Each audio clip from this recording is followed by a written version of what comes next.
SMT Media Network is back with another film study. In today's video, we're going to take a look at the final 5 minutes between the Celtics and the Cavs in what was likely their last meeting of the year before they probably head on a collision course to the Eastern Conference Finals, in my opinion. You might disagree, but I think that's going to be the most likely outcome for the East, all things being considered.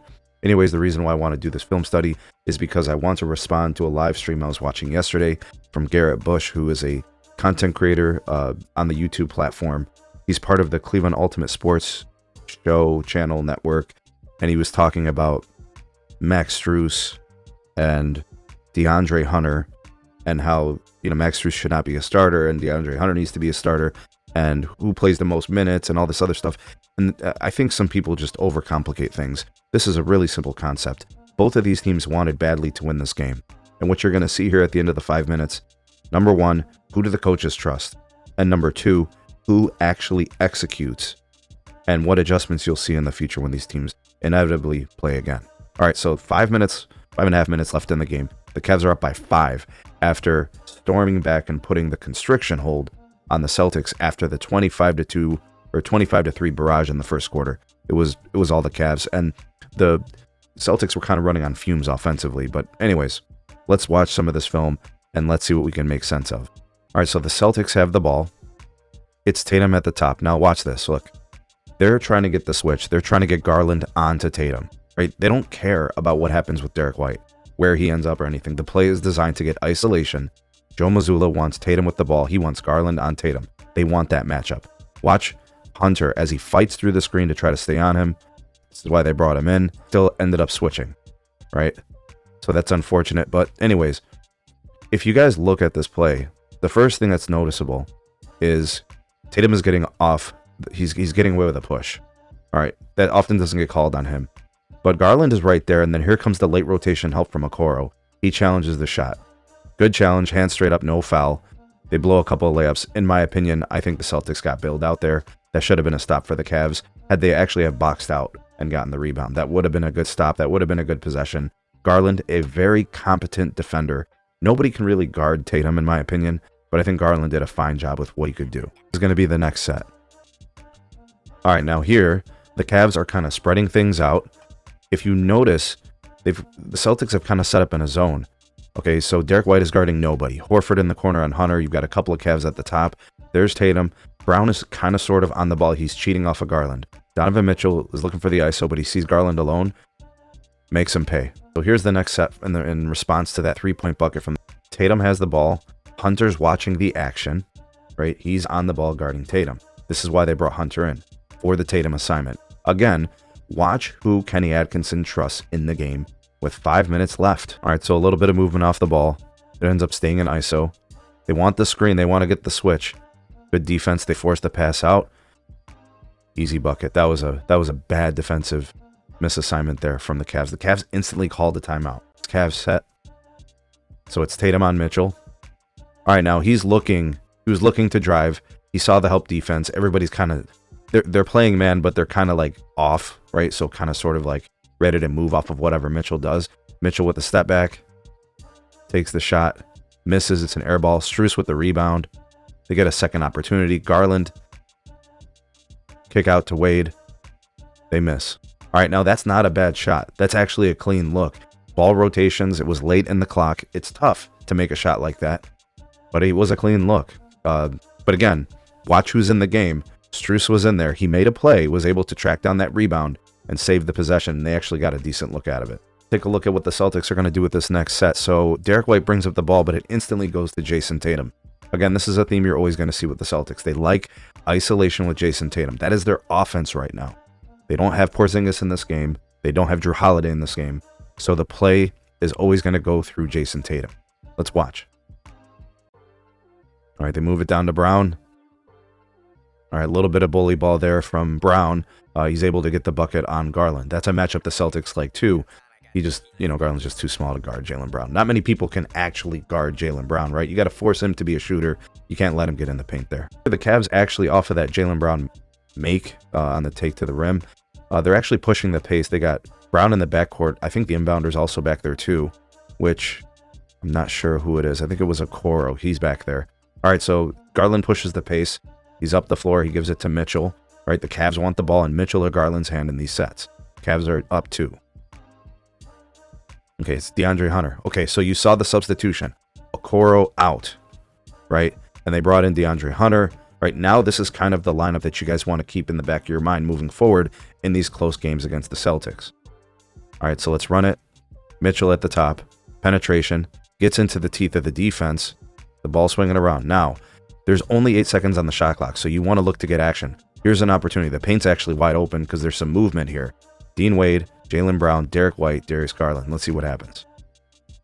He's in the paint. That is a lucky miss for the Celtics. That should have been a make. Garland just missed it. Point blank, right? He got through the defense. He's in the paint. All the defenders were outside of the paint. Nobody was there. Celtics caught a break. This next set, after the miss from Garland, there's now 3.5 minutes in the game. You have Jaylen Brown with the ball at the top. Tatum's at the bottom of your screen, and Derek White's over like near the half-court timeline. Let's see what they do in this set. Hauser's basically a non-factor in this game, by the way. And Horford, he's like a fish out of water. He has like no place in these sets. All right, now here it is. They're trying to exploit Darius Garland again. Here's Dean Wade. Let's see what Dean Wade does. They switch. This is a problem. They saw what happened for Jaylen Brown on the last possession. They want that matchup, Garland and Brown. Kenny Atkinson has to make it very clear to these guys.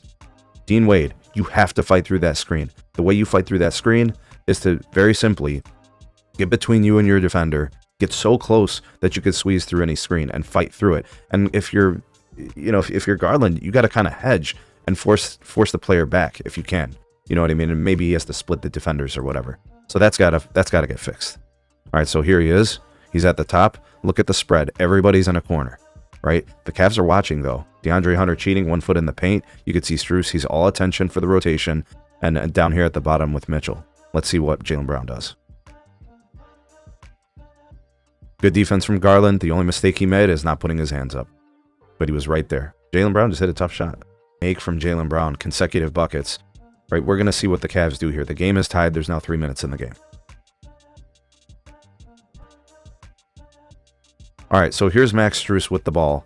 He's really not a threat from there, with the exception that Al Horford probably can't keep up with him, right? But he can get by a guy like Al Horford. Let's see. All right, we got the dish to Dean Wade. Mitchell in the corner. All right, let's freeze here. This is turning into an ISO. These guys are spreading out. They're all in the perimeter. They're going to try to give Mitchell some room to operate.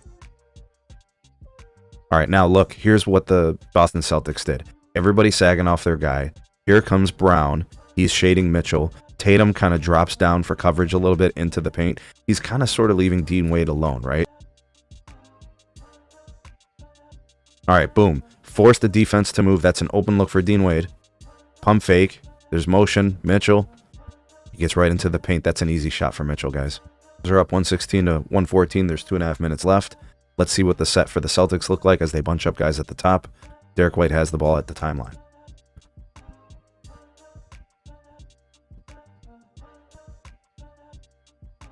All right, this is now the 3rd consecutive possession for the Celtics. They're trying to get the switch with Jaylen Brown, Darius Garland. They're trying to get Dean Wade onto White and Garland onto Brown. All right, now what the Cavs were able to do there was switch back. So this is huge. Notice the shot clock is now down to 10 seconds.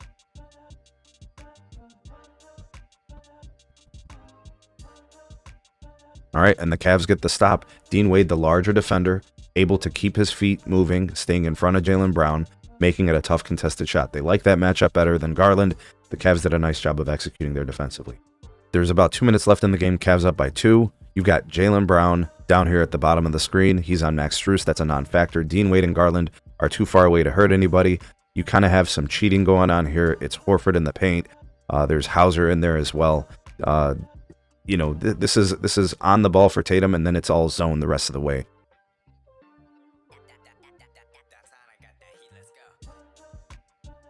All right, so the Cavs get the switch. They've got Tatum off of Mitchell, and they've got Hauser there. I think that's a good matchup for the Cavs. Let's see what Mitchell does. All right, so what you guys saw there, that's just Mitchell being better than the Celtics defense. If you notice, there's a little bit of a reach in here to try to disrupt the play from White. That's technically what you're supposed to do, but he just didn't execute it. The ball for Mitchell is too low for White to get to. The defense collapses. It doesn't matter. It's one-on-one Mitchell versus Horford. Mitchell's going to win that every time. off of the and one here. Mitchell, I think, sinks the free throw. The Cavs are now up 119 to 114. Going to get away from the Brown action. It looks like they're going to look to get Tatum. They want the switch. They want Hunter off of Tatum. They want the switch bad. They're down by multiple possessions at this point. There's a minute 50 left.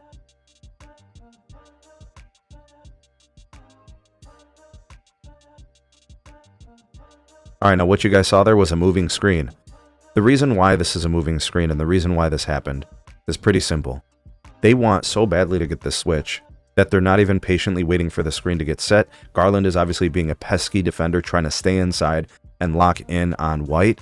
That causes White to have to continue to move, try to go to sides, and Tatum's got, happy feet and all that. He can't really set them. It's a moving screen all day. I mean, what the hell is that? Horrible screen setting, bad execution from the Celtics. No points, empty possession. Cavs are up 5 at this point. There's a minute 40. They kind of sort of sent a fake double team between Jaylen Brown and Hauser. Now you got Max Strus open. I'm not sure what he does here. Let's watch and let's see how this thing plays out. But the defense right now for the Celtics, out of position. Let's see the rotations. All right, so they recover. All right, now we're looking for the switch. They get the switch. I'm not sure if the Celtics really understood what was happening here. That's not a good matchup. Hauser is not going to be able to defend Mitchell. I think the better matchup was to keep Brown there. Not that Mitchell can't score on Brown, but it's going to be a much tougher way to try to get the ball into the paint or get a clean look. Notice that there was a substitution here. All right, Max Strus is still in. Darius Garland is in. Donovan Mitchell is in. DeAndre Hunter is in, right? Now you have Evan Mobley. He's not pictured, but he's in the bottom right-hand part of the screen. So there's your switch. Alex Okoro has been removed. Now you got the Evan Mobley. He's probably there for rebounding and defensive purposes. All right, let's run it.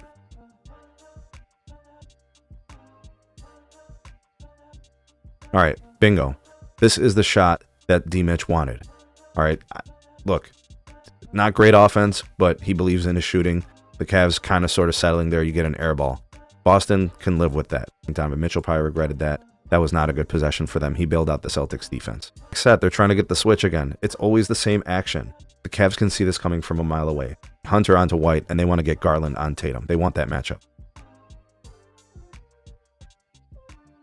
All right, good defense from the Cavs. Bad shot, in my opinion, for the Celtics. If you guys are noticing a theme here, it's a couple of minutes, and Boston's really not getting anything outside of that blown defensive assignment.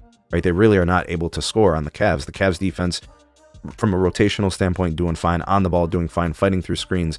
They're out executing the Celtics, and it's not even close. Possession, there's now a minute 7 seconds left. The Cavs are up 2 possessions.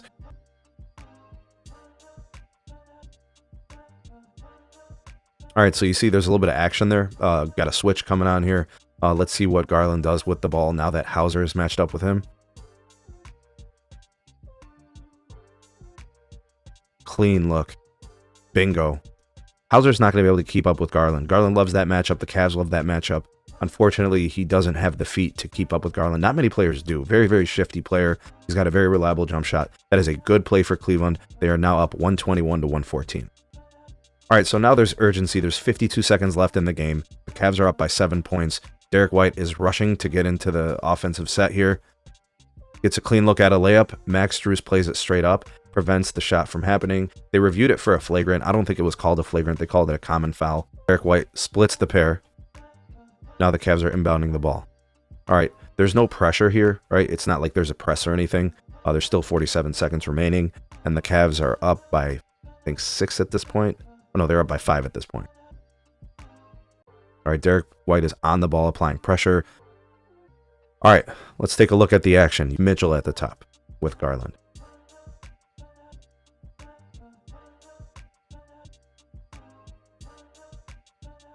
All right, so the Celtics actually got a stop here. They get a rebound. They look to push the pace up there. Tough shot for Garland. Wasn't able to convert it. So now they're going to look to turn in that stop into some points. They have, they got the one free throw and they got the one easy layup on the blown coverage. But they found scoring very challenging here at the end because of the Cavs defense. All right, you have 3 guys technically back for the Cavs. Strus, Mitchell, and DeAndre Hunter's kind of sort of on the ball here in transition. Somebody's got to stop the ball here. All right, Pritchard has it. Tatum has it. Clean look. He blows it. Air ball. Cavs get it. All right, so at this point, Cavs are up by 5 points. There's 23 seconds. The Celtics are going to have to foul at this point to stop the clock. All right, Don makes the first one. Don makes the second one. Or 123 to 116. There's 22 seconds left. At this point, you have to move quickly if you're the Celtics. All right, Jaylen Brown rushes to shoot that three. I don't think that's a good shot. He's not a prolific three-point shooter. Donovan Mitchell is right there. He challenges the shot. It's not a clean look. He's not a very good three-point shooter, in my opinion. That's not a good look for them. They got to do something better than that. Brick. D-Mitch gets the rebound. The game's essentially over. And that's a wrap. Cavs win 123 to 116. Let's talk about who you saw at the end of the game. I saw Evan Mobley. I saw Donovan Mitchell. I saw Darius Garland. I saw Max Strus. I saw DeAndre Hunter. I saw Dean Wade. Who did you not see at the end of the game? I did not see Jared Allen. In fact, he didn't really have a place in this game. He had a couple of nice plays, but he was minimized, and there's a reason for that. He just wasn't effective. This is not a good matchup for the Cavs to go with Jared Allen against the Celtics. And I think Kenny Atkinson was wise to get him out of the game and only use him in certain lineups and situations, depending on what the Celtics brought to the table. Also, what you see there is who the guys are that the Cavs trust, right? Should Max Strus be a starter? Should Max Strus be this? Should DeAndre Hunter be a starter? It doesn't matter. It really doesn't. The Cavs do a lot of rotating. They have a lot of rotations, especially at the 2 and 3 position and the 4 position. But you have Mobley playing center when it matters. DeAndre Hunter is on the other team's best scorer. Max Strus is on the other best scorer. You still have Garland involved. He's a competent defender. D-Mitch is in there, right? He's obviously the most capable scorer on the team. It's pretty clear to me who the Cavs trust at the end of games. It's pretty clear to me the direction they're going to move forward whenever they play the Celtics. We learned a lot about the Celtics in this game, that without Porzingis, without Drew Holiday, they don't have enough to beat the Cavs. That is factual, right? They were up 25-3, and they couldn't hold on to that lead. The Cavs are a very resilient group. The Cavs are tough. The Cavs are very good. They're well coached. They execute. That comeback win is crucial for them. They climbed the wall of worry, in my opinion, and I think they are now have made the message that they can beat the Celtics in a series based on the way they executed this game. Folks, the Celtics could do nothing at the end of this game. It was literally a free throw and a blown defensive assignment. Otherwise, they were settling for bad shots, and the Cavs were absolutely fighting through every screen, making life hard. I think it was a Jaylen Brown shot. I think it was a missed defensive assignment, a free throw. There really wasn't much there. They didn't score much in the last 5 minutes. And in the last 2 minutes, the points were even harder to come by. The Cavs out-executed them. The Cavs out-coached them. The Cavs definitely were the better team on this night, even though they started off in a sluggish way. But I think we learned a lot about the Cavs. And now you guys can look forward to what they're going to be doing in the playoffs when they play the Celtics, in my opinion, in the Eastern Conference Finals. Hope you enjoyed this film study. Like, share, subscribe, and we'll see you guys soon.